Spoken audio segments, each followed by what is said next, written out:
Education of the future will never be the same. Crafting a learning curriculum relevant to the workforce of the next generation is paramount and vital to sustaining a nation's progress. The Singapore education system is lauded as one of the most successful in the world, but we constantly require upgrading to adapt to the needs of society.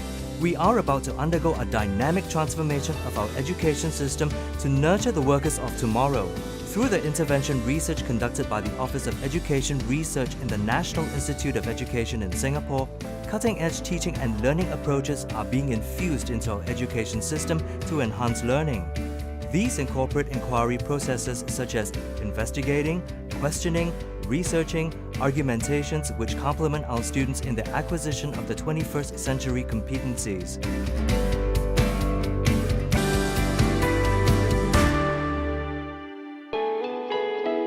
The internet is a place of vast information readily accessible to students. Many students, however, readily accept information on these virtual platforms as credible sources, leading to a misguided perception and direction in learning. The CWR, or Critical Web Reader, is a tool that provides a framework for students to carefully and critically evaluate information on any site. Through the use of various lenses, the teacher guides students to analyze web pages, stimulate higher-order thinking, and structuring an analytical mind. The Critical Web Reader provides an inquiry-based framework, and Singapore's humanities curriculum, at least, is moving more towards inquiry-based pedagogy. So I think these are skills that the Critical Web Reader can support. So I think it's very much aligned with the ministry's direction and what educators are trying to do in Singapore. Really, one of the main goals of our project is to help students think more critically, not just about information, but about the issues that are increasingly important in the 21st century. I think for both teachers and students, we're seeing high level of engagement and interest with information sources. Their responses tend to be longer and more developed. Our goal is really to get it in the hands of as many teachers and students as possible, whoever would like to use it. Seamless learning is a learning notion that bridges different learning efforts across many learning settings, such as formal and informal learning, individual and social learning, and learning in physical and digital realms, by leveraging mobile technology to assist students in carrying out cross-space learning anytime they wish. Our researchers collaborated closely with the teachers to explore, design, and implement approaches for seamless learning to integrate into the curriculum. For seamless learning, we felt that currently our students are actually very weak in answering open-ended questions. So after they are on this seamless learning program, we realized that they are able to write better. They're actually able to ask more in-depth questions. We're looking at cultivating them with a mind of inquiry. They inquire like a scientist, present with confidence as well. So through that we thought like, hey, we are actually getting students who are actually more confident, and also as well to cultivate some critical, inventive thinking skills in the students. Learning is not just confined to the classroom, but learning actually can take place across different contexts, physical spaces, social spaces and time.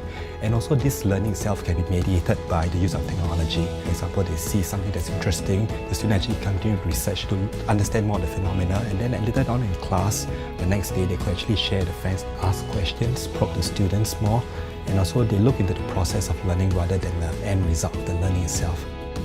I think it's very useful for us to use the smartphone as learning aids and materials, as it actually teaches you out of ordinary classroom learning. When we're doing Chinese projects, we can use MyCloud. We can post pictures to share with our peers and share our opinions too. My favorite application is the sketchbook in my desk. I can draw things on my desk for my homework. Productive failure encourages critical analysis of a problem through self-sought solutions. Instead of the conventional way of presenting the prerequisite problem-solving foundations, the student work on what knowledge they have first. Teachers will then provide feedback on the correct solution. This method of teaching supports and motivates thinking outside the box, as well as providing a holistic framework for independent thinking processes. In this study, students seem to succeed more when they try to figure something out on their own. Instead of waiting for failure to happen, how do we design for it? The challenge for me as a designer is then to design for failure, to get you to do something in a way that I know you will fail, to solve a problem perhaps, and use that to help you learn better. When you learn it in that way, we find what our findings suggest is that you are developing deeper conceptual understandings. And the idea there is not so much of getting the solving of the problem correctly, but more trying to elicit as many ideas, representation and solutions students can generate. And if the teacher can use those representations and solutions to then teach the correct or the canonical concept. We are currently working with the Ministry of Education's curriculum planning team. We're trying to see how we can design for productive failure in the A-level math curriculum. The 6 learning curriculum framework, undergirded by a theory of learning known as disciplinary intuitions, contains 6 different lenses through which students analyze and evaluate a pre-designed environment such as a virtual world. The 6 learnings are learning by exploring, collaborating, being, building, championing, and expressing.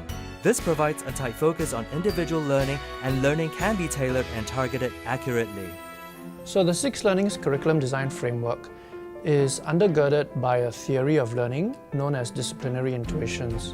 The framework itself was conceptualized to help teachers in schools to approach the design of immersive environments in a more informed way. As the school year progresses, the learner will populate the workbook with his or her answers. An e-workbook is designed to present the learner with cognitive dissonance.